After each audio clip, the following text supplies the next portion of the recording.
कांग्रेस विधायक का आरोप उपद्रवियों को पैसे बांटे गए, सीबीआई जांच हो।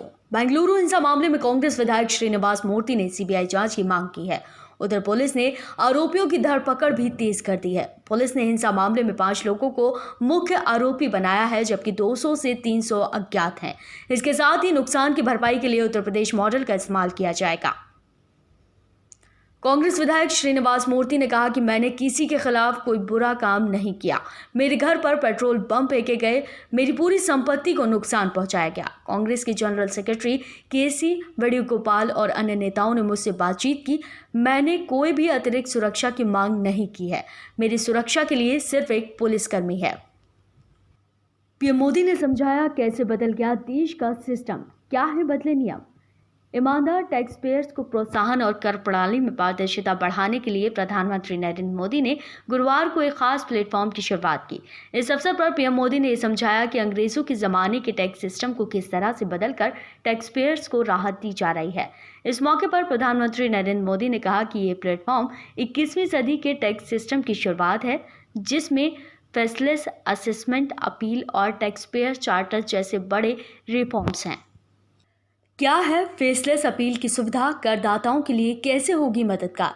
फेसलेस अपील की सुविधा इस साल 25 सितंबर को दीनदयाल उपाध्याय की जयंती के अवसर पर शुरू होगी। इस सुविधा के द्वारा भी भ्रष्टाचार और मनमानी को रोकने की कोशिश की जाएगी, जिसके तहत टैक्स पेयर्स की अगर कोई शिकायत है तो उसके लिए रैंडम तरीके से चुने गए अफसर के पास अपील का अधिकार होगा। यह अफसर कौन है, इसके बारे में किसी को भी जानकारी नहीं होगी। आयकर दाता को इसके लिए किसी के भी दफ्तर के चक्कर लगाने की जरूरत नहीं होगी। इंग्लैंड की नजरें पाक के खिलाफ सीरीज जीतने पर, कप्तान रूट के सामने है कई सवाल। टेस्ट सीरीज में जीत के साथ शुरुआत करने वाली इंग्लैंड की नजरें अब गुरुवार से पाकिस्तान के खिलाफ दूसरा टेस्ट और सीरीज अपने नाम करने पर लगी होंगी, लेकिन कप्तान रूट के जहन में कई सवाल होंगे। 3 टेस्ट मैचों की सीरीज में इंग्लैंड 1-0 से आगे है। उसने मैनचेस्टर में खेला गया पहला टेस्ट 3 विकेट से जीता था। करीना कपूर खान, बहन रिद्धिमा ने दी ऐसे बधाइयां। करीना कपूर खान दूसरी बार प्रेग्नेंट हैं, वो मां बनने वाली हैं। बुधवार को सैफ अली खान और करीना कपूर ने आधिकारिक रूप से इसकी अनाउंसमेंट की। करीना की प्रेगनेंसी की खबर सामने आने के बाद उन्हें बधाइयां दे रहे हैं लोग। करीना की बहन और ऋषि कपूर की बेटी रिद्धिमा कपूर ने सोशल मीडिया पर करीना को बधाइयां दी और साथ ही अनिल कपूर की छोटी बेटी रिया कपूर ने भी करीना को बधाई दी। दोनों का शुक्रिया करीना ने अदा किया। संजय राउत पर बीजेपी का तंज, अब आप शांत रहें, सीबीआई न्याय करेगी। सुशांत सिंह राजपूत केस में सीबीआई जांच की मांग तेज हो रही है। बहन ने सीबीआई जांच के लिए मुहिम शुरू की तो सियासत भी शुरू हो गई।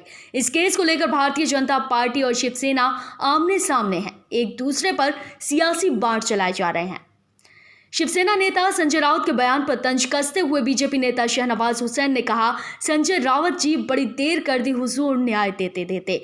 अब आप कहते हैं कि सुशांत सिंह राजपूत का परिवार शांत रहे तो न्याय मिलेगा। अब आप शांत रहिए, सीबीआई न्याय करेगी। देश में कोरोना के मामले 24 लाख के पार, पिछले 24 घंटे में करीब 67,000 नए केस। देश में बुधवार को एक दिन में कोरोना से स्वस्थ होने वालों की बड़ी संख्या दर्ज हुई। केंद्र सरकार के आंकड़ों के मुताबिक 56,383 लोगों ने बुधवार को कोरोना को मात दी। आंकड़ों के मुताबिक देश में कोरोना की औसत रिकवरी दर 70% से ज्यादा हो गई। इसके साथ ही देश भर में एक दिन में सबसे ज्यादा 7,33,449 टेस्ट किए गए। दिल्ली एनसीआर में अचानक मौसम के करवट लेने के बाद रात भर मूसलाधार बारिश हुई, जिससे लोगों को उमस भरी गर्मी से राहत तो मिली, लेकिन दिल्ली की सड़कें दरिया बन गई। कई जगहों पर पानी भर गया, जिसके कारण लोगों को लंबे जाम की परेशानी का सामना करना पड़ा। फिलहाल दिल्ली एनसीआर के कई इलाकों में तेज बारिश का सिलसिला जारी है। कई इलाकों पर बारिश के बाद जल जमाव हुआ। जल जमाव के बाद कई जगहों पर ट्रैफिक की रफ्तार थम गई। नॉर्थ दिल्ली के जखीरा अंडरपास में तो जल जमाव से कार वाला डूबने से बाल बाल बचा।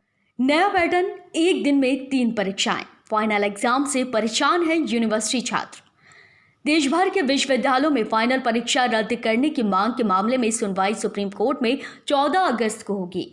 कोरोना के चलते महाराष्ट्र और दिल्ली सरकार द्वारा राज्यों की यूनिवर्सिटी में परीक्षा नहीं कराने के फैसले पर विश्वविद्यालय अनुदान आयोग यूजीसी ने सवाल उठाए हैं। वहीं यूजीसी ने कहा कि अगर लॉकडाउन का समय बढ़ता है तो आगे की परीक्षाएं कैंसिल कराई जा सकती हैं। Like, share and subscribe our channel and follow us for more updates on our social media handle.